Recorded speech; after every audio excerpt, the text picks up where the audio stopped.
Lucas capítulo 5, hermano, verso 17. Gloria a Dios. Y vamos a estar leyendo.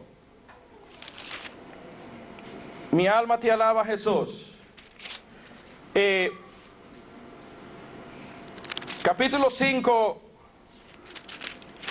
Y para leer el texto que está en pantalla, leemos el verso 20, hermano. Posteriormente estaremos leyendo todo. Lucas capítulo 5, verso 20. Y dice la palabra de Dios en el nombre maravilloso de nuestro Señor Jesucristo. Al ver él la fe de ellos, le dijo: hombre, tus pecados te son, ¿qué dice ahí? Perdonados. Al ver él la fe de ellos, le dijo: hombre, tus pecados te son perdonados. Gloria a Dios. El Señor añada bendición a su palabra. Y el tema de ahora se titula, hermanos, de la siguiente manera: para Dios es más importante perdonar que sanar el cuerpo. ¿Cuál es el tema de ahora? Para Dios es más importante perdonar que sanar el cuerpo. Y para tener un concepto más claro y una idea más clara en nuestra mente de este tema y de este texto, vamos al libro de Lucas capítulo 5, hermanos, versículo 17. Le vamos a dar lectura. Gloria a Dios. Y dice de la siguiente manera: aconteció un día que él estaba enseñando, y estaban sentados los fariseos y los doctores de la ley, los cuales habían venido de todas las aldeas de Galilea y de Judea y Jerusalén. Y el poder del Señor estaba con él. ¿Qué dice ahí, hermanos? Para sanar. Y sucedió que uno de los hombres, que unos hombres que traían en un lecho a un hombre que estaba paralítico, procuraban llevarle adentro y ponerle delante de él. Pero no hallando cómo hacer a causa de la multitud, subieron encima de la casa y por el tejado le bajaron con el lecho, poniéndole en medio delante de Jesús. Al ver él la fe de ellos, le dijo: hombre, tus pecados te son perdonados. Entonces los escribas y los fariseos comenzaron a cavilar diciendo: ¿quién es este que habla blasfemias? ¿Quién puede perdonar pecados sino solo Dios? Jesús entonces, conociendo los pensamientos de ellos, como un buen profeta, y tenía el don de discernimiento también, respondiendo les dijo: ¿qué caviláis en vuestros corazones? ¿Qué es más fácil decir: tus pecados te son perdonados, o decir: levántate y anda? Pues para que sepáis que el Hijo del Hombre tiene potestad en la tierra para perdonar pecados. Dijo al paralítico: a ti te digo, levántate, toma tu lecho y vete a tu casa. Al instante, levantándose en presencia de ellos y tomando el lecho en que estaba acostado, se fue a su casa glorificando a Dios. Y a todos, sobrecogidos de asombro, glorificaban a Dios. Llenos de temor, decían: hoy hemos visto maravillas. Si nosotros leemos el contexto bíblico y el anticontexto bíblico de la vida de Jesús y de su ministerio, nos damos cuenta que una inmensidad de personas necesitadas le seguían. La mayoría de estas personas eran personas enfermas. No solamente llegaban porque estaban enfermas, llegaban también porque tenían otras necesidades. En la Biblia y en la historia de Jesús y de sus milagros, es muy difícil encontrar algún caso de alguien que especialmente entre esas multitudes haya llegado a pedirle perdón a Dios por sus pecados. Yo creo que no hay ni un caso. Alábele. ¿Por qué? Número uno, porque para las generaciones y las multitudes de aquel entonces, para ellos, eso no era importante. Número dos, ¿para qué yo voy a pedir perdón si yo voy a seguir haciendo lo mismo? Si nosotros vemos la historia de la Biblia y las multitudes que seguían a Jesús, eran varias razones por las cuales estaban con él. Había unos que decían, bueno, vamos a ir a ver a este hombre. Tenemos nosotros tal inquietud, tenemos nosotros así, queremos saber por qué la gente lo sigue. Unos por curiosidad se acercaban donde estaba Jesús. Existían otras sectas, otras religiones que sentían celo, coraje en contra de Jesús, porque en muy poco tiempo estaba alcanzando una popularidad tremenda. Mucha gente estaba ganando a este hombre. No era un doctor, no era un licenciado, ni siquiera un descendiente de los de la tribu de Leví, que eran los indicados para enseñar en cuanto a las leyes de Moisés. No venía de una familia importante. No venía de una familia, este hombre, de un nivel social, económico muy bien. Jesús era un hombre muy sencillo. Era un hombre, amado hermano, que no estuvo en las escuelas ni en los colegios, bendito Dios, donde se reunían los doctores de la ley, los maestros de la ley. Sin embargo, era un maestro por excelencia. Ellos decían, ¿cómo si no es levita? ¿Cómo si no ha estado en nuestras escuelas, en nuestros colegios de los profetas, de los doctores? No vienen de una familia importante, vienen de una tribu muy pobre. Su padre es carpintero, él es de oficio carpintero. ¿Por qué tanta gente le sigue? Ellos se reunían para ver por qué, en qué consistía que mucha gente le seguía. También eran curiosos. Se arrimaban para criticar todo lo bueno que hacía Jesús, para ver en qué falta podían hallar en él. Ellos sentían celo, coraje, porque las sinagogas y los templos de ellos se estaban quedando solos.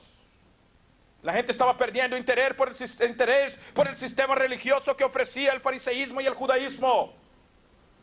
Había letra, había mucho conocimiento, pero jamás podían ofrecer lo que Jesús ofrecía. Cuando ellos oyeron de Jesús y empezaron a ver y a descubrir lo que Jesús hacía por ellos, empezaron a abandonar las sinagogas. Los religiosos empezaron a tener profundo celo, coraje y enojo en contra de Jesús. Parte de las multitudes que seguían a Jesús era ese tipo de personas, que la única intención y motivación de ellos era ir a ver de qué forma podían parar a este hombre que estaba ganando a los miembros de sus sinagogas. No fue fácil para Jesús. Dentro de ese grupo había personas también enfermas, personas ciegas, personas sordas, personas cojas, personas paralíticas, deshabilitadas, imposibilitadas. No podían, hermanos, bendito Dios, encontrar la cura, el remedio. Las religiones y las sectas no podían ofrecer lo que Jesús estaba ofreciendo. Entre ese grupo había personas también que iban ahí donde estaba Jesús, porque sabían que Jesús no solamente atendía la necesidad espiritual y moral de las personas, sino que también Jesús era una persona que les daba de comer.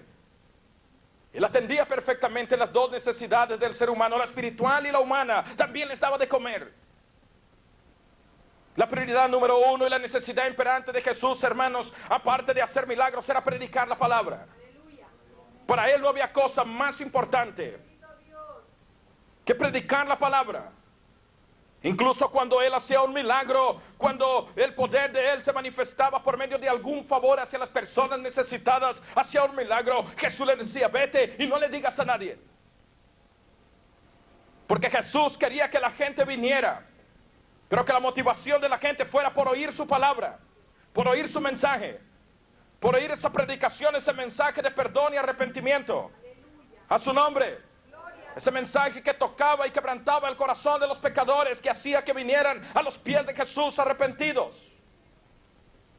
Jesús no quería que la gente solamente llegara por interés o por recibir algún favor, a cambio de algún favor. No, mi hermano. Ese día la Biblia dice que Jesús se encontraba dentro de una casa. Inmensidad de gente estaba alrededor de Jesús. No cabía la gente. Las puertas no podían entrar por las puertas. Pero la Biblia habla de este hombre imposibilitado. Un hombre que estaba pasando una situación muy difícil. La Biblia no especifica, hermanos, cuál era la condición de este hombre. Pero la condición humana de este hombre de seguro que no estaba bien.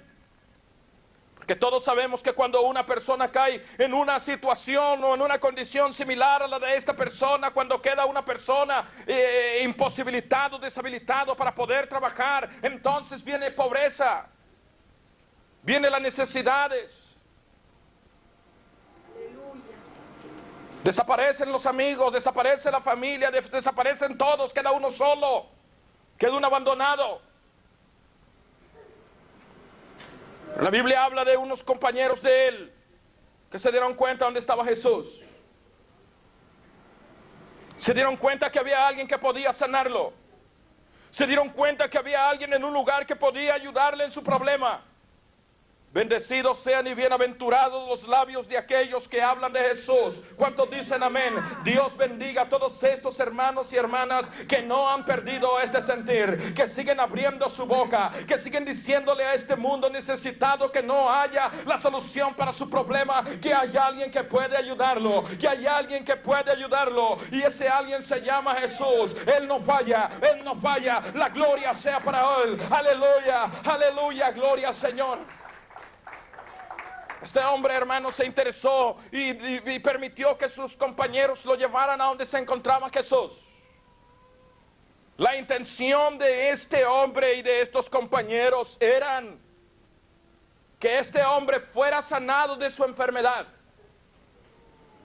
Ellos decían: solamente llegamos, entramos a donde está Jesús. Jesús ora, pone las manos sobre ellos y se recibe el milagro y sale caminando y todo se arregla y adiós este lecho, se acaba ese problema. Cuán equivocada está la gente en este mundo, hermanos. Qué conceptos y ideas tan erróneas mucha gente tiene en cuanto a cómo Dios obra.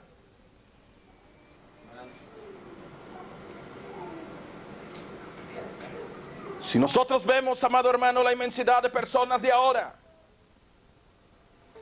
y el mundo y la situación en la cual vivimos, la gente vive ocupada. Hay gente que vive un sistema de vida muy sistemático, muy bien organizado, tienen sus programas de sus días, tienen hasta sus agendas sobre sus planes, y eso es bueno.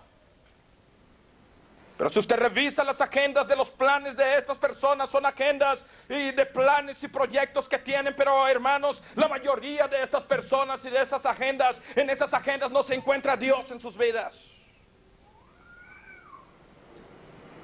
Porque para muchos Dios, hermano, bendito Dios, es como una persona que solamente está ahí para que Él le ayude cuando le necesita.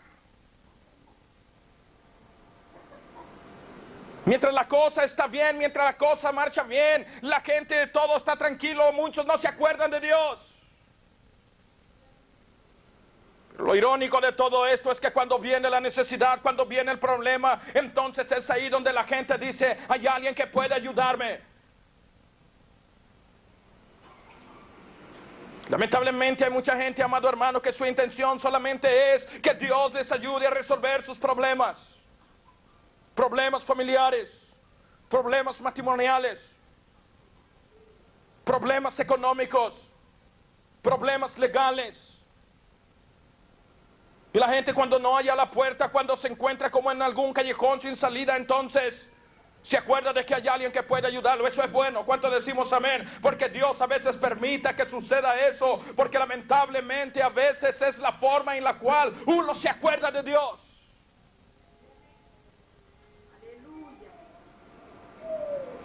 En mi vida ministerial, amado hermano, y en el tiempo que yo tengo sirviendo a Dios como pastor en el ministerio, he encontrado mucha gente así necesitada. Mucha gente que piensa que el cristianismo es como la brujería, como la magia. Creen que solamente es llegar y decir: pastor, ponga la mano para que el problema desaparezca. Ore por mí para que Dios me resuelva mis problemas. Ore por mí para que Dios me provea para esta necesidad. Ore por mí para que Dios sane a mi vida de esta enfermedad, de esta dolencia. Y mucha gente cree que cuando entra a la iglesia y uno pone la mano ya como arte de magia, ¡pum!, desapareció el problema. En mi vida, mi hermano, y en los años que yo tengo como experiencia, son muy pocas las personas, hermano, que han llegado personalmente a decirme: pastor, yo quiero que ore por mí, porque mis pecados son muchos, quiero arrepentirme y quiero pedirle perdón a Dios. ¿Por qué? Porque la gente, hermano, ni por la mente le pasa esta idea de lo importante que es pedir perdón a Dios por sus pecados. Alábele que Él bebe, a su nombre. Dale la ofrenda de palmas al Rey.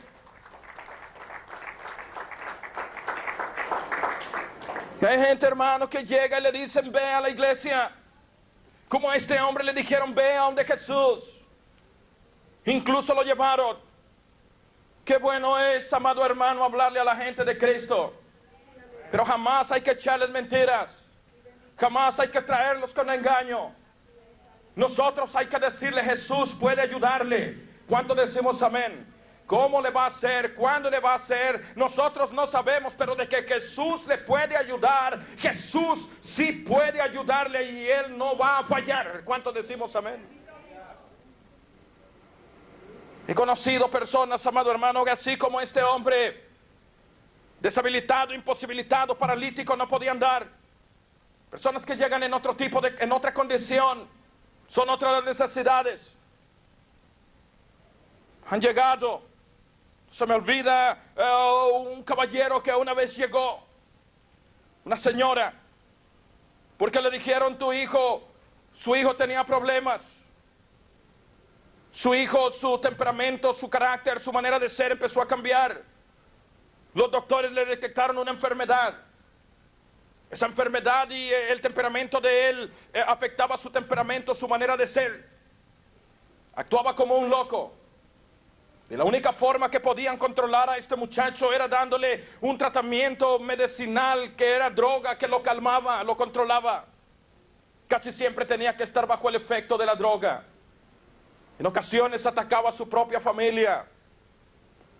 Corría por las calles como un loco, se desaparecía y después al tiempo volvía.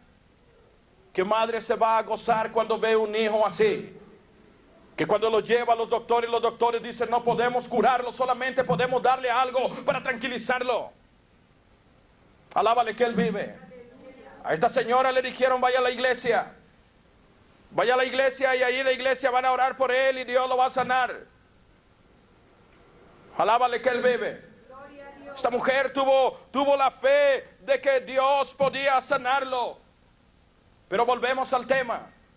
La Biblia dice: es pues la fe, la certeza de las cosas que dice que se esperan. Porque fe es esperar. Es pues fe, la certeza de las cosas que se esperan, la convicción de lo que no se ve. Y todo lo que es relativo con la fe, hermano, es algo que se tiene que esperar. A veces se tiene que esperar un segundo. A veces pueden ser 5 segundos. Porque Dios en su soberanía, Él contesta cuando Él quiere y como Él quiere. Puede ser que lo haga al segundo, al instante. Puede ser que tarde 1 minuto. Puede ser que tarde 10 minutos. Puede ser que tarde 1 hora. Puede ser que tarde 1 día. Puede ser que tarde 1 semana para contestar tu petición, para que tú recibas el favor de Él. ¿Cuánto damos la gloria a Dios? Porque en cada caso y en cada necesidad, Dios obra y opera diferente como Él quiere. Él no opera igual con todas las personas. Vea la Biblia, vea la vida de Jesús, cómo es que Él atendía a la gente de aquel entonces. Cómo trataba a los necesitados, no a todos los atendía igual. Cada caso era diferente, cada situación era diferente. No podemos someter, hermanos, a Dios en un sistema de orden por nosotros. Él es soberano y como soberano hace como Él quiere. Pero hay gente que piensa, hermanos, yo no sé, que cuando viene a la iglesia y el pastor le pone la mano, fue al instante, ya estuvo, no quieren esperar. No tiene la mayor ni la menor disposición de esperar nada. Y cuando no ven que no pasó nada al instante, dice: ya sabía, entonces ¿para qué vino? Alábele que Él vive. Es otro cuento, no es ni un cuento. Dios sana. ¿Cuántos decimos Dios sana? Pero Él sana cuando Él quiere. Él hace el milagro cuando Él quiere. Lo que nosotros debemos de hacer es creer y esperar el momento indicado en el cual Dios va a obrar. Acuérdese Lázaro. La Biblia dice que fueron a decirle, Lázaro está enfermo, Lázaro está muy grave. Pero Jesús cuando iba en camino, hermanos, sucedieron cosas y se detuvo. Y no fue con Lázaro, aunque Lázaro era su mejor amigo, su mejor camarada. Las hermanas de Lázaro eran sus mejores colegas y amigas de Jesús. Pero Jesús no llegó cuando María le dijo, no llegó cuando Marta quería que Jesús llegara. Llegó Jesús 4 días después de que Lázaro había muerto, porque Dios y Jesús llega cuando Él quiere, como Él quiere. Pero una cosa sí les digo, que Él nunca llega tarde. Él llega en el momento exacto, Él llega en el momento preciso. Hermanos, aunque para nosotros parezca que es tarde, aunque para nosotros parezca que ya todo está perdido, para Dios no. Él llega cuando Él quiere y hace las cosas como Él quiere. Ante la lógica humana y el razonamiento humano, hermano, para Marta y para María, Jesús había llegado tarde. Es más, cuando Jesús llega donde estaban allí, hermano, en aquel funeral, ahí es más, ¿cuál funeral? Ya lo habían sepultado a Lázaro. Ni al funeral alcanzó a llegar Jesús, según ellos. Si mi mente no me es infiel, creo Marta le dice al Señor, si hubieras llegado a tiempo, nuestro hermano no hubiera muerto. Mire, lo estaba regañando. Era como un regaño, como un reproche el que le estaba haciendo. Porque hay gente que así es, cuando Dios no hace las cosas como ellos quieren, se enojan. No, hermano, a su nombre. Él es soberano, Él es omnipotente, es omnisciente, omnipresente, es eterno, es santo, es el todo. Nosotros no tenemos por qué ponernos a reprochar nada. Él hace como Él quiere. ¿Cuántos dicen amén, hermano?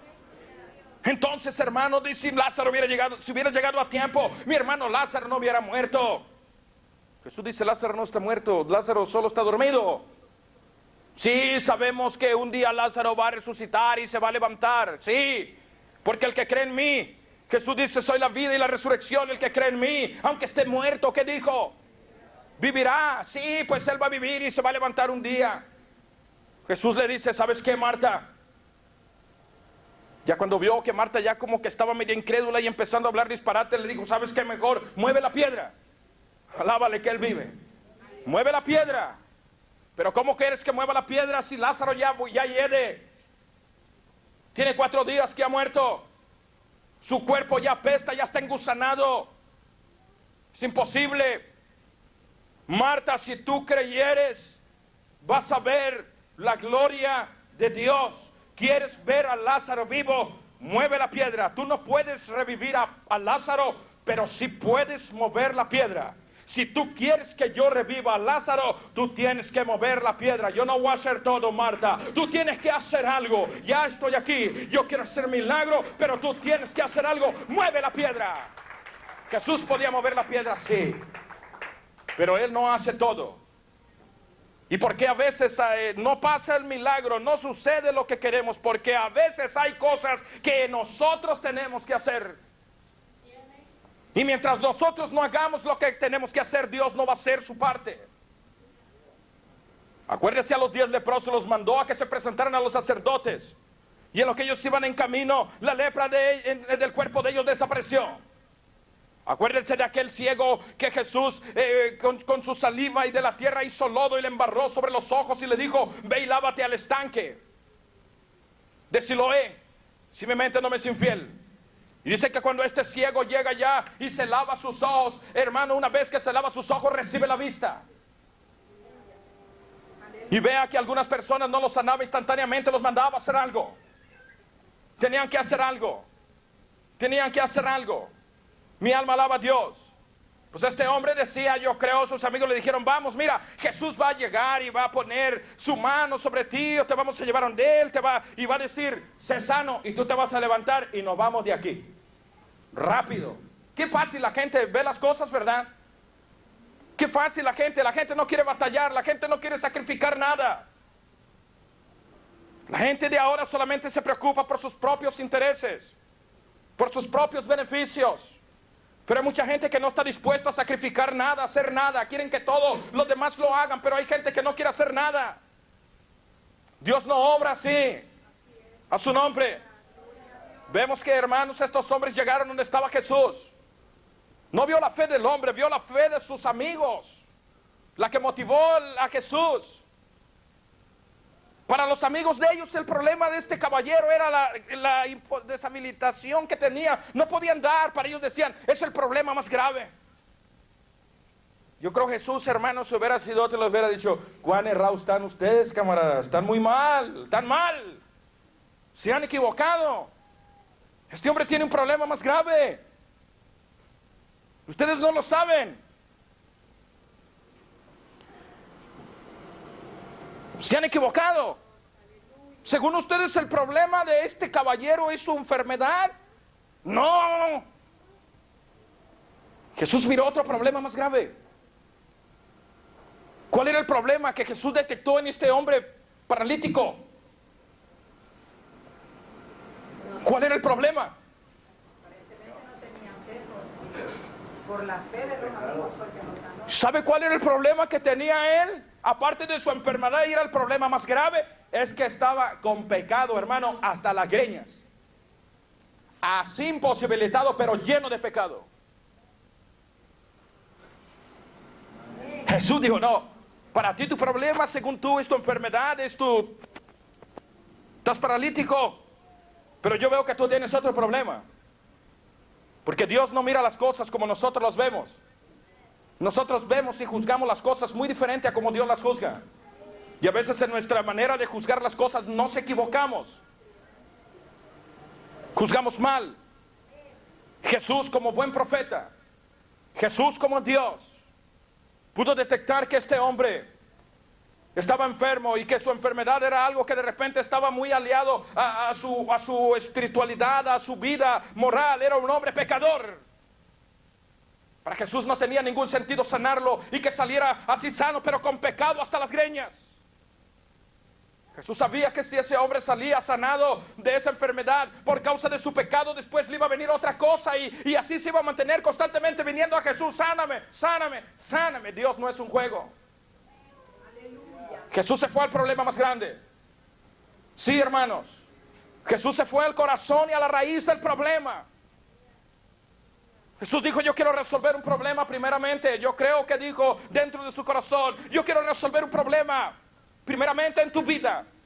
Para ti no es un problema grande, para ti no es algo grave, pero de ahí depende de que tu vida se empiece a arreglar. De ahí depende de que las cosas empiecen a salir bien en tu vida. De ahí depende no solamente de que seas sano de esta enfermedad, sino de que tu vida empiece a prosperar y te empiece a salir bien las cosas. Yo miro un problema más grave en ti. Yo creo que Jesús dice, es que estás en tus delitos y en tus pecados. Antes de sanarte, yo te perdono tus pecados. Dale la ofrenda de palmas al Rey. La gloria sea para Dios, amado hermano. Mi alma te alaba, Jesús. Es increíble. Si nosotros vemos la historia de los hebreos, hermanos, en el tiempo de nuestro Señor Jesús, la Biblia nos habla de grandes cantidades de personas enfermas. ¿Por qué había tantos enfermos? ¿Por qué había tantos necesitados? ¿Cuál era la promesa que Dios había hecho a ellos, amado hermano, cuando se encontraban allá en el desierto rumbo a la tierra de Canaán? Éxodo capítulo 15, versículo 26. Mire lo que dice la bendita palabra del Señor. Y dijo, si oyeres atentamente a la voz de Jehová tu Dios, e hicieres lo recto delante de sus ojos, y dieres oídos a sus mandamientos, y guardares todos sus estatutos, ¿qué dice la palabra? Ninguna enfermedad de las que envié a los egipcios te enviaré a ti, porque yo soy Jehová, que dice ahí, tu sanador. Pero ¿por qué había tanta gente enferma? Éxodo capítulo 23, versículo 25. Mas Jehová dice, mas a Jehová vuestro Dios serviréis, y Él bendecirá tu pan y tus aguas, y yo quitaré toda enfermedad del medio de ti. Esa era la promesa de Dios. Por dos ocasiones hemos leído dos promesas donde Dios promete mantener, hermano, a su pueblo, los hebreos, con plena y completa salud física. Sí, hermanos. Lamentablemente, este pueblo se encontraba apartado. Aleluya. Nuestro Señor, como buen profeta y una persona que tenía ese don de discernimiento, podía comprender que muchas de las enfermedades que padecían las personas eran como una consecuencia por verse alejados de Dios. del Dios de sus padres. Como consecuencia, hermanos, la maldición traía enfermedades. Si nosotros leemos la lista de las maldiciones que venían a los hebreos por abandonar a Dios y apartarse de las leyes de Dios, una de esas maldiciones es que venían enfermedades. Después la lista de la maldición habla de pobrezas, habla de esclavitud. Eso era lo que estaba pasando exactamente en Israel en el tiempo de Jesús. Pero ¿cuál era la reacción de Jesús ante estas personas? ¿Cuál era la reacción de Jesús? ¿Cómo Jesús se sentía al ver a esta gente sufriendo? Estaban esclavos, eran esclavos del pecado. Y por causa de haberse alejado de Dios, ellos se encontraban, hermano, en una condición crítica. Estaban sufriendo mucho la consecuencia de verse alejados de Dios. Estaban sufriendo mucho la consecuencia de haber abandonado al Dios de sus padres. Pero ahí estaba alguien que vino del cielo para ayudarlos. Se llama Jesús, porque el Hijo del Hombre, amado hermano, no vino vino a buscar y a salvar lo que se había perdido. La Biblia dice, Mateo capítulo 14 versículo 13, vamos a ver, hermanos, lo que dice la Biblia. Alabado sea Dios. Oyéndolo, Jesús se apartó de allí a una barca, a un lugar desierto y apartado. Y cuando la gente le oyó, dice ahí, siguió a pie desde las ciudades. Alabado sea Dios. Recorría Jesús todas las ciudades y aldeas, enseñando en las sinagogas de ellos y predicando el evangelio del reino y sanando toda enfermedad y toda dolencia en el pueblo. Aleluya. Y él le dijo, así está escrito. Y así fue necesario que el Cristo padeciese y resucitase de los muertos al tercer día, y que predicase en su nombre, que dice ahí, el arrepentimiento y el perdón de pecados en todas las naciones, comenzando, que dice ahí, hermanos, desde Jerusalén. ¿Qué es lo que Jesús hacía, amado hermano? Predicaba el mensaje de arrepentimiento. La gloria sea para Dios, a su nombre, mi hermano. Otro pasaje escritural dice que Jesús, cuando miraba a aquellas multitudes, dice que sentía compasión por ellos, sentía dolor, sentía tristeza dentro de él al ver, hermanos, los sufrimientos de estas personas, amado hermano. Ese dolor, hermano, era lo que motivaba a Jesús a tener misericordia de estas personas. Alabado sea Dios. Leamos lo que dice Lucas capítulo 5. Alabado Dios, verso 27 al 32. Después de estas cosas salió y vio a un publicano llamado Leví, sentado al banco de los tributos públicos, y le dijo, sígueme. Y dejándole todo, que dice ahí, se levantó y ¿qué? Y le siguió. Mi alma te alaba, Jesús. Y Leví, dice ahí, le hizo gran banquete en su casa. Y había mucha compañía de publicanos y de otros que estaban a la mesa con ellos. Y los escribas y los fariseos, dice ahí, murmuraban contra los discípulos diciendo, ¿por qué coméis y bebéis con publicanos y pecadores? Que sigue diciendo, hermano, mi alma te alaba, Jesús. Respondiendo Jesús les dijo, los que están sanos no tienen necesidad de médico, sino los enfermos. No he venido a llamar a justos, sino a pecadores, que dice ahí, hermanos, al arrepentimiento. Era la prioridad número uno y el deseo número uno de Jesús en su corazón, de que los pecadores se arrepintieran y vinieran a Él a pedir perdón por sus pecados. Jesús sabía y entendía que una vez de que esta gente viniera, se arrepintiera y pidieran perdón, los problemas de ellos y las dificultades de ellos poco a poco se iban a empezar a resolver. Si usted ve, hermano, bendito Dios, el mensaje de Jesús y de los apóstoles, hermano, era un mensaje que inspiraba a las personas a arrepentirse y a pedir perdón a Dios por sus pecados. A su nombre.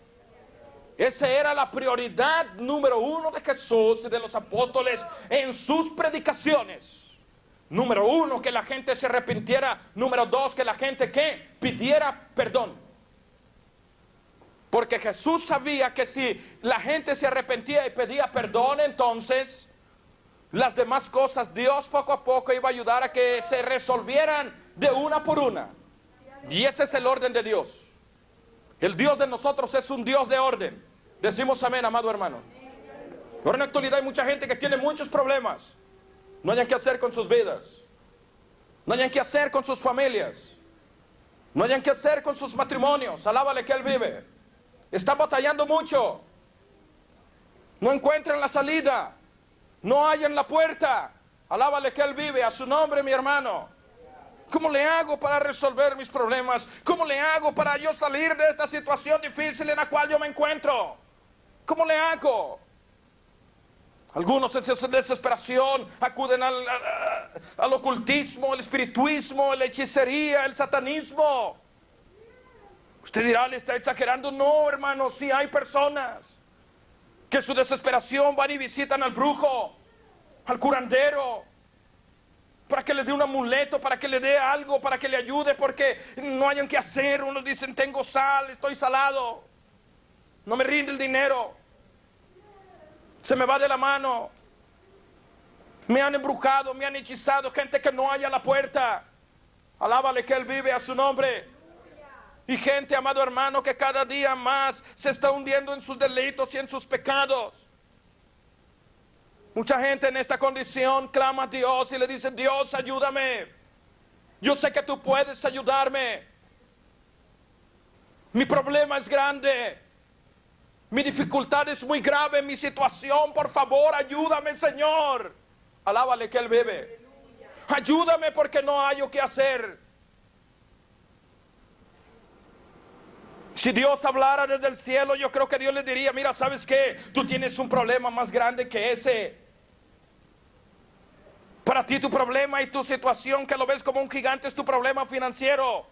Pero yo no lo veo así. Para ti es un problema legal, para ti es un problema matrimonial, pero el problema más grande que yo veo en tu vida y que yo quiero resolver es que quiero perdonar tus pecados. ¿Cuántos damos la gloria a Dios? Que para Dios es más importante perdonar los pecados que sanar el cuerpo. Para Dios es más importante perdonar los pecados que resolver los problemas financieros. Para Dios es más importante perdonar los pecados que resolver los problemas matrimoniales. Para Dios es más importante perdonar los pecados que cualquier otra cosa. Para Él no tiene sentido ayudar a la gente cuando no quiere renunciar a sus pecados. ¿Tendrá algún sentido para Dios ayudar al pecador? ¿Resolverle sus problemas para que siga hundido en sus delitos y en sus pecados? Para Dios habrá una buena razón, una buena motivación para ayudar al que está en adulterio. Alábale que Él vive. Para Dios habrá una buena motivación, bendito Dios, de ayudar a aquel que está en fornicación y no quiere renunciar a la fornicación. Para Dios habrá una buena motivación para ayudar a aquel, bendito el Señor, que es esclavo de algún tipo de adicción.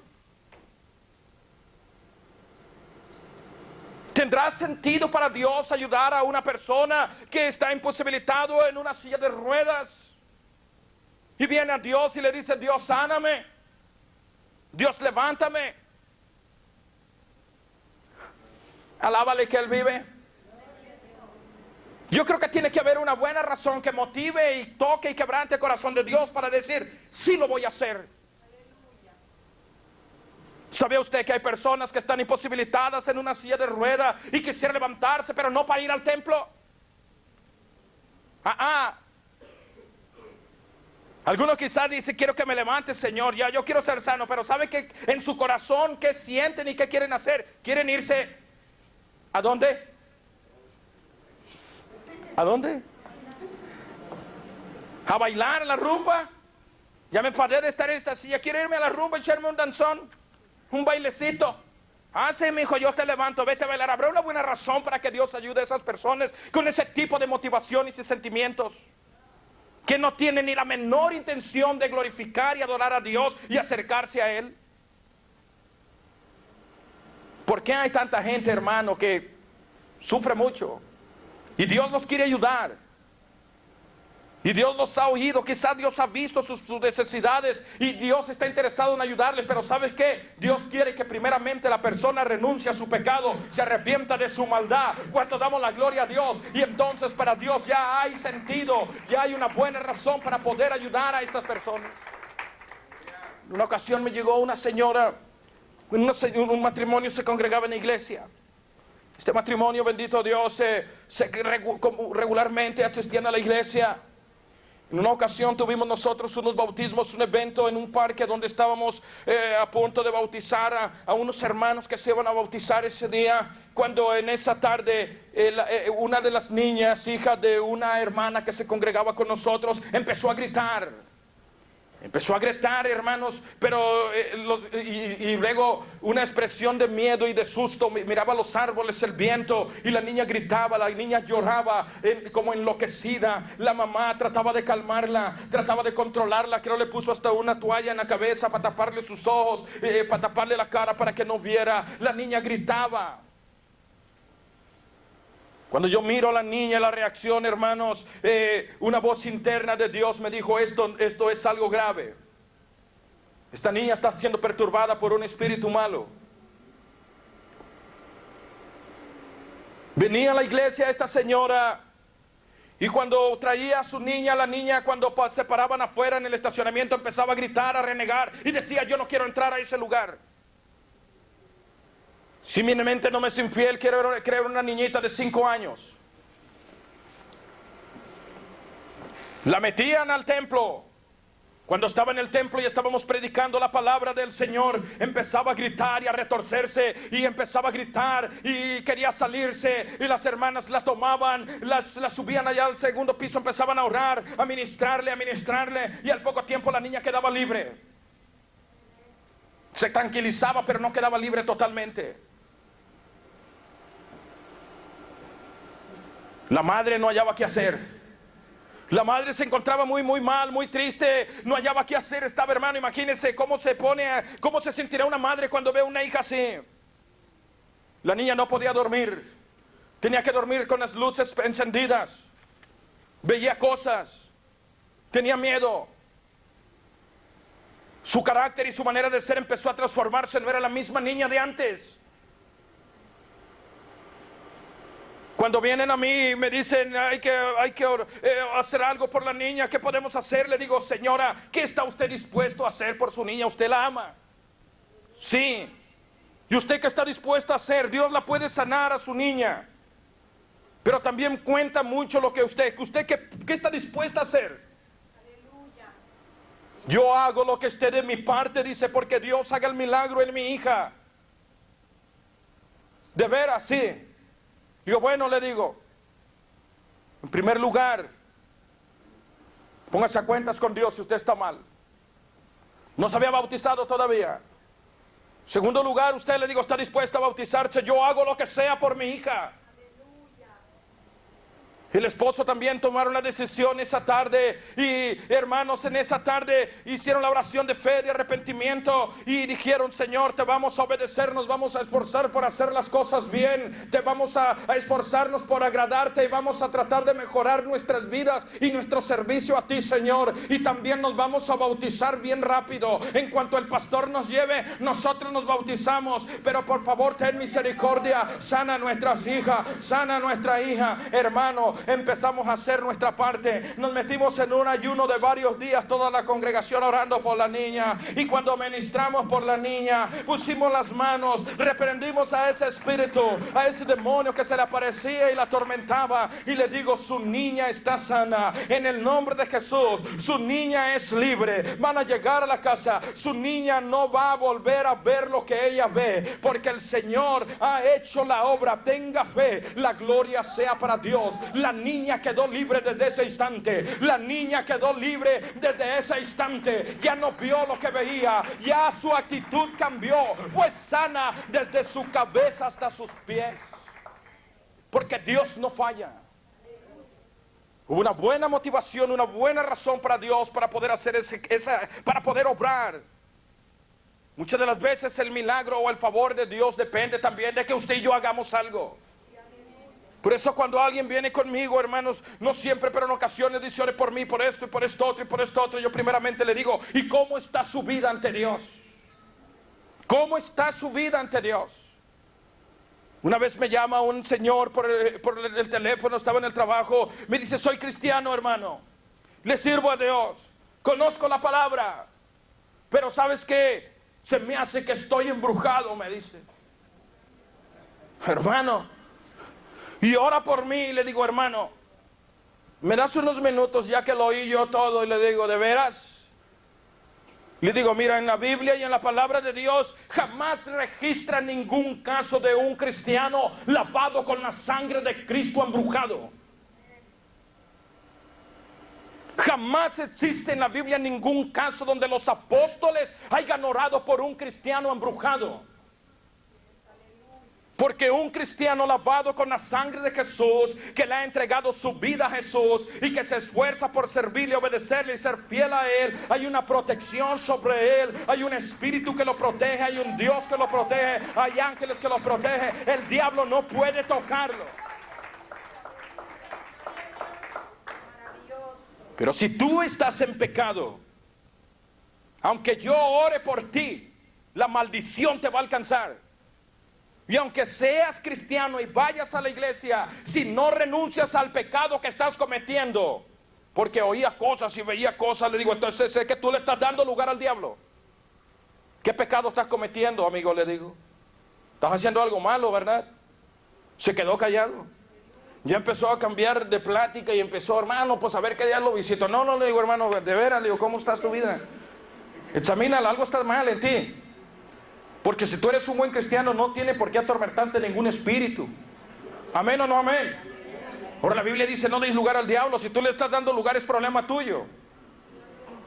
Yo voy a orar por ti, está bien, pero prometes que vas a cancelar cualquier alianza que tú tengas con el pecado y el diablo. Hermano, mira que tengo ganas de ir a la iglesia, quiero conocerle. Mire cómo le cambiaba a mi hermano.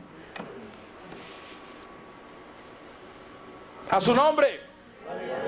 Sé que sí quería que Dios le ayudara, quería que yo le orara por él, pero no quería dejar de hacer lo malo.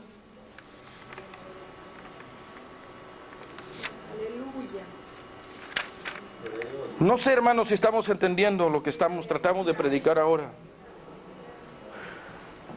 San Juan capítulo 5, verso 13 al 14. Mi alma te alaba, Jesús. Aleluya, bendito Dios. Y el que había sido sanado no sabía quién fuese, porque Jesús se había apartado de la gente que estaba en aquel lugar. ¿De qué lugar estamos hablando, hermano? Del estanque.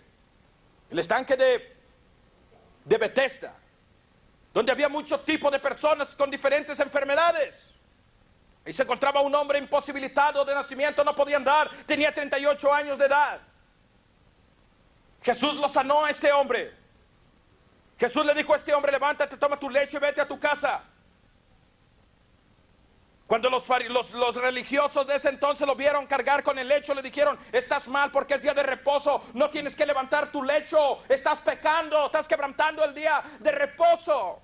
¿Quién te dijo que levantaras tu lecho y te fueras a tu casa? Y él dijo, pues no sé, ya se fue. No lo conocía, ni siquiera sabía que era Jesús.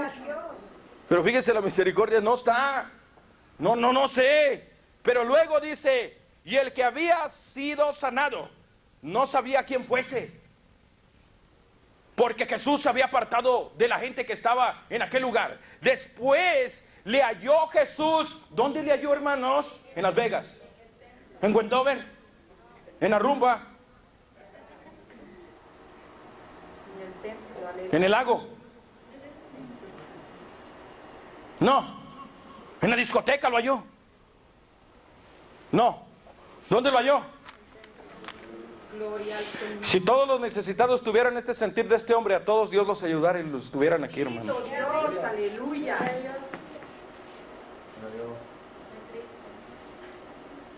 Qué linda es la palabra, ¿verdad? ¿Dónde lo halló? ¿Dónde quiere que la gente esté? ¿Pero la gente quiere eso? No, sáname, Señor, ¿y qué? Y ahí nos vemos. Jesús sanó 10 leprosos. Solamente regresó uno a darle gracias. Jesús dice que no fueron 10 los que sané. ¿Dónde están los otros 9? ¿Dónde estaban? Algunos yo creo que estaban pescando. Otros en el parque con su soda. Alábele que él vive. Otros se fueron a cazar allá con el rifle. ¿Pero quién fue a darle gracias? Uno. Jesús dice, ¿dónde están los otros 9? No fueron 10 porque es uno.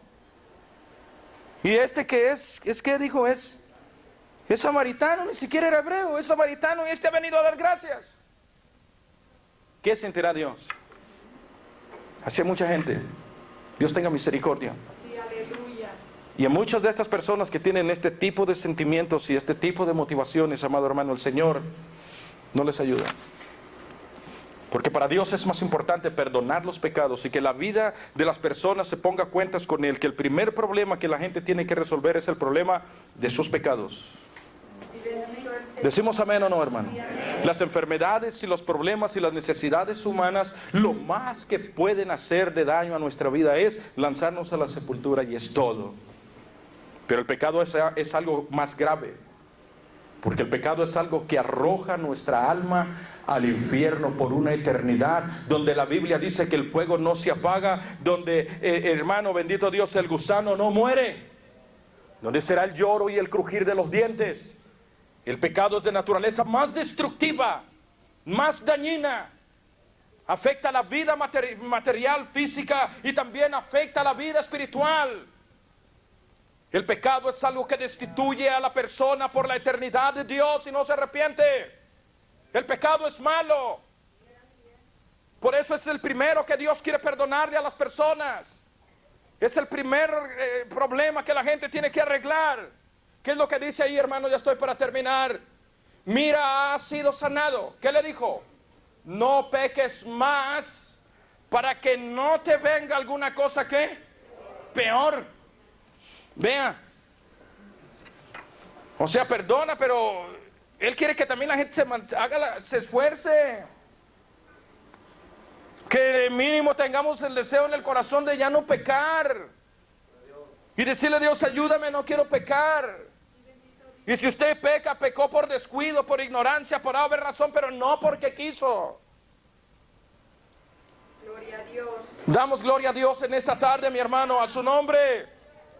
San Juan 8, 3 al 11. Gloria a Dios. Mire lo que dice, hermano, rápidamente. ¿No está mi hermana? Bendito el Señor. Habla, hermanos, de la mujer adúltera. Jesús les dice, ¿dónde están los que te condenaban? Esta mujer dice, no están, se han ido. Jesús, amado hermano, bendito Dios, le dice, pues ni yo te condeno, vete. Y le dice, y no peques más. Vete y no peques más. Esa es nuestra parte. Sí, aleluya. Esa es nuestra parte. Dios nos perdona, pero nosotros somos responsables de mantenernos libres del pecado. ¿Cuánto decimos amén? Mire, para aquel que persiste en seguir en su vida de pecado, el que persiste en hacer lo malo, lo que dice la Biblia, Proverbios 13, 21. El mal persigue, ¿qué dice ahí? A los pecadores. Una vez me habló uno, ¿verdad? Dice, oiga, en el radio, ¿verdad? Cuando yo predicaba, algunos me decían, padre, ¿usted tiene agua bendita que me pueda dar agua bendita? Me dice, ¿cuál agua bendita? Es que ahí en el BM donde vivo me asustan, dice. Agua bendita. ¿De dónde saca la gente eso, mi hermano? ¿Qué es lo que dice ahí? El mal que persigue ¿a quién? Los persigue. Ore por mí, hermano, porque me está yendo mal. Ya, oro, pum. ¿La oración aleja el mal? Un amuletito. Aquí una carterita, ¿verdad? Uno aquí, otro aquí, otro aquí, otro por acá. Amuletos por todos lados. ¿El mal que dice ahí? Perseguirá a los pecadores. Ya sé, Señor, Ya sé qué hacer. Ajá. ¿Una buena qué?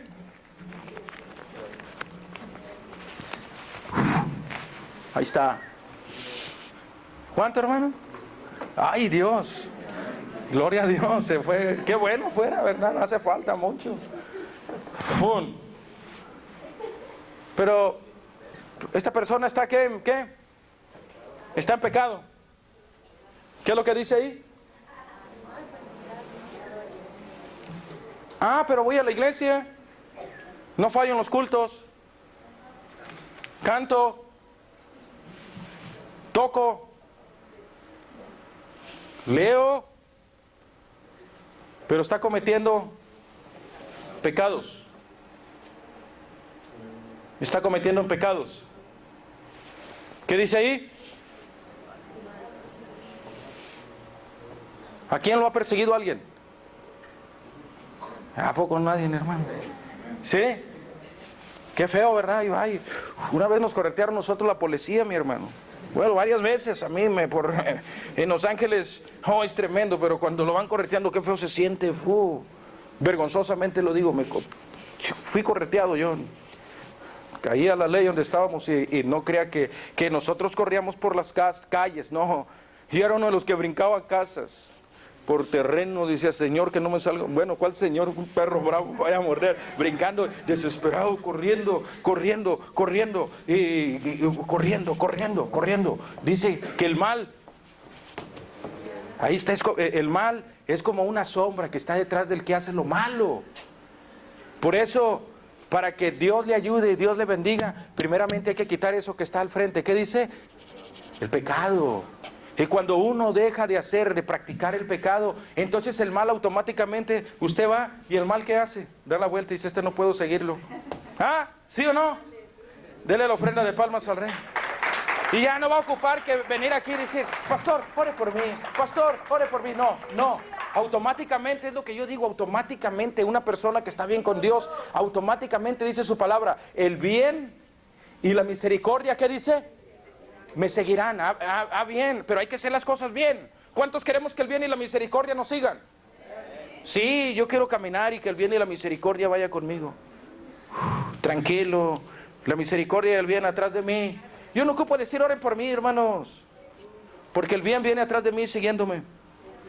Y se me aparece de vez en cuando. Y me da gusto cuando viene a mí. Alábale que Él vive. El bien se manifiesta por algún favor. El bien se manifiesta por hermanos, de alguna forma u otra el bien. ¿Por qué se manifiesta? Porque el bien y la misericordia me siguen. ¿Pero qué hay que hacer? ¿Hay que dejar qué? El pecado. ¿Pero cuántos quieren dejarlo? Ayúdame, Señor, pero no quieren dejar lo malo. Segunda de Timoteo 3:13, 2 textos. Y nos vamos. Segunda de Timoteo 3:13.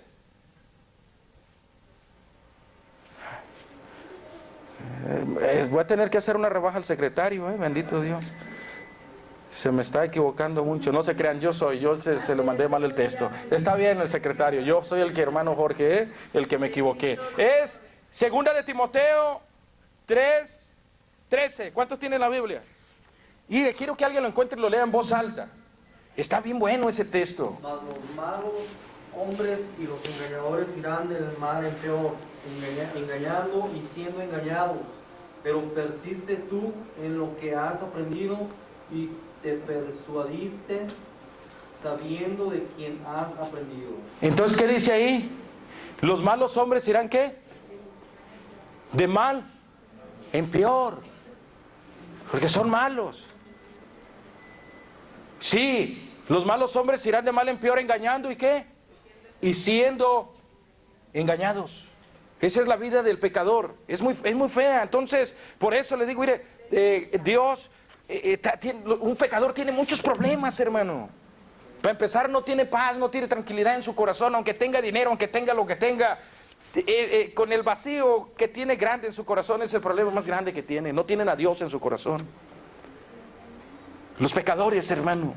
Y muchos están ansiosos, desesperados. Dios, ayúdame, pero no quieren dejar el mal. Salmo 103. Confirmamos y cerramos con brecha de oro este tema. que para Dios es más importante perdonar los pecados que sanar cualquier tipo de enfermedad. Para Dios es más importante perdonar los pecados que resolver cualquier tipo de necesidad y problema del ser humano. Para Dios es más importante perdonar los pecados al ser humano antes de hacer cualquier cosa. Y cerramos con este texto, Salmo 103, verso 3. ¿Qué es lo que dice?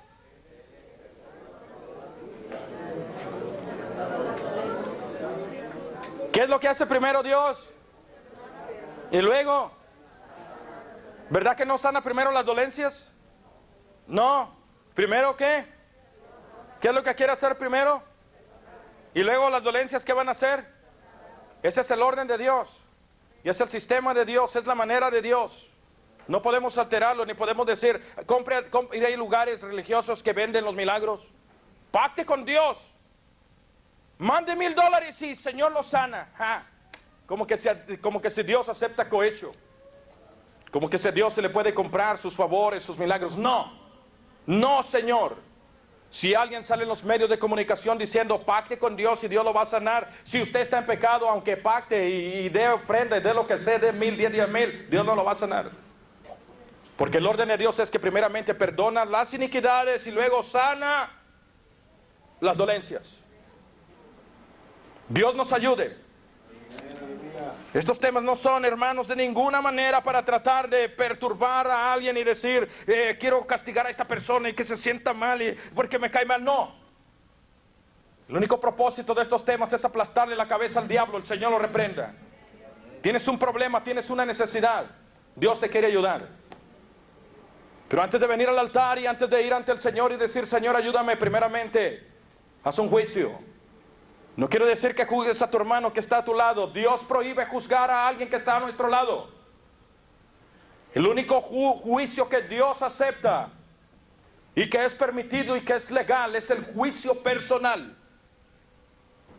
¿Cómo está tu vida con Dios?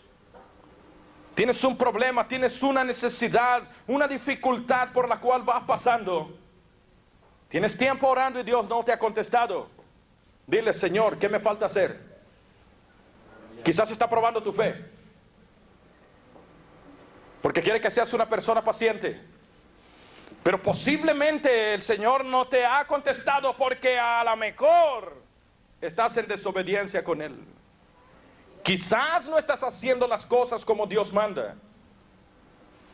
Quizás esa situación por la cual vas pasando es el medio, hermano, que Dios está usando para tratar con tu vida y quebrantar alguna área de tu ser que no has doblegado ante Dios. Pregúntale a Dios y dile, Señor, ¿qué tengo que hacer? Señor, ¿qué tengo que hacer? Acuérdese de aquel leproso general sirio, si mi mente no me es infiel. Era leproso. Pero Dios le dijo, ve y lávate por medio del profeta en el río Jordán. Y zambúllete. ¿Cuántas veces? 7 veces. Zambúllete.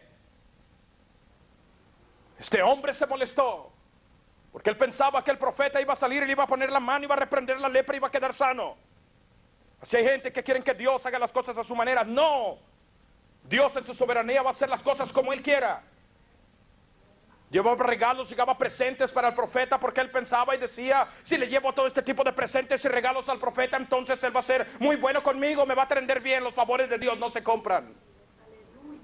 La Biblia dice que el sacrificio para Dios, hermano, el holocausto para Dios es el espíritu quebrantado y un corazón contrito y humillado que viene ante Él. La Biblia dice que Dios jamás lo va a despreciar. Eso es lo que Dios quiere, que nos presentemos con un corazón contrito y humillado ante Él y estar dispuestos a hacer lo que Él dice.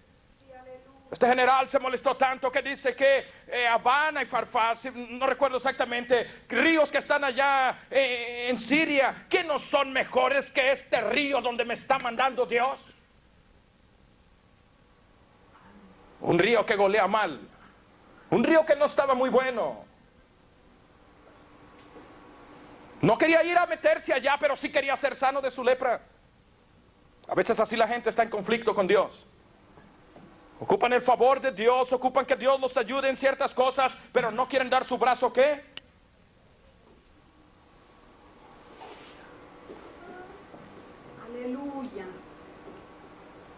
A su nombre. Hay algo que tienes que tiene que arreglar, algo que tiene que ponerlo bien con Dios para que Dios te pueda ayudar. Entonces este hombre va bien enojado, dice, yo no me meto, pero sus gentes que iban con él, sus soldados le dijeron, mi señor, pues que si lo mandaran a hacer una cosa más difícil, ¿qué usted no lo haría? Ándele, métase, no sea orgulloso, corajudo, ándele. Me imagino que así le dijeron, métase. ¿Qué no quiere el milagro? Sí, pues entonces ándele, vámonos. Yo le echo aguas aquí, que no lo vea nadie. A ver, cuiden, que no vea nadie al general. Órale, pues échenme agua, órale, una. Se metió y salió. Y yo creo que el general se vio y dice, mira, aquí está toda la lepra. Mi general, le dijeron que son 7 veces, lleva una. Sí. Segunda vez, salió y, está igual. Mi general, van 2. Le faltan 5. Se zambute y las 5ª vez, nada pasa, es que le dijeron 7. Son 7. Alábele que él vive. Si son 10 veces, ayúdenme, pero ¿cuántas veces eran? 10. 7 veces. A la 6ª vez se vuelve a zambutir el general. Órale, yo le hago una seña, si alguien lo ve, mi general, métase. Órale, ahí voy, se zambulló. 6ª, no hay nada. Está igual, es que son 7. Así hay mucha gente que el favor de Dios está así de cerca de que llegue, pero te falta una cosa que hacer. ¿Tú sabes qué es? ¿Tú sabes qué es? ¿Qué te falta hacer? Dios te está mandando. Hay varias razones por las cuales a veces Dios no contesta y no ayuda. Tú sabes. Abramos los ojos, pongamos los pies en la tierra y no permitamos que el diablo nos engañe. Si hay algo que se tiene que arreglar como cristianos, nuestras vidas hacia Dios, hay que hacerlo. Gloria a Dios. Quizás te falta hacer una cosa solamente. Cuando este hombre se zambulle la 7ª vez, salió de aquellas aguas. Y dice que la piel de él era la piel como la de un bebé, nueva. El milagro pasó cuando él hizo como Dios le dijo que hicieran las cosas. Si queremos ver la gloria de Dios, hay que hacer lo que Dios dice. ¿Qué es lo que Dios, el mensaje de ahora? Que si hay algún tipo de pecado que usted está practicando, renuncia a él. Porque la Biblia dice que el que practica el pecado es del diablo. Legalmente aquel que es esclavo del pecado y es practicante del pecado, su título de propiedad lo tiene el diablo. Aunque yo ore, aunque yo le bendiga, aunque usted haga lo que usted quiera y se convierta en el religioso número 1 del mundo, pero si usted es un esclavo del pecado, la Biblia dice que el que practica el pecado es del diablo. Legalmente él tiene derecho total sobre su vida.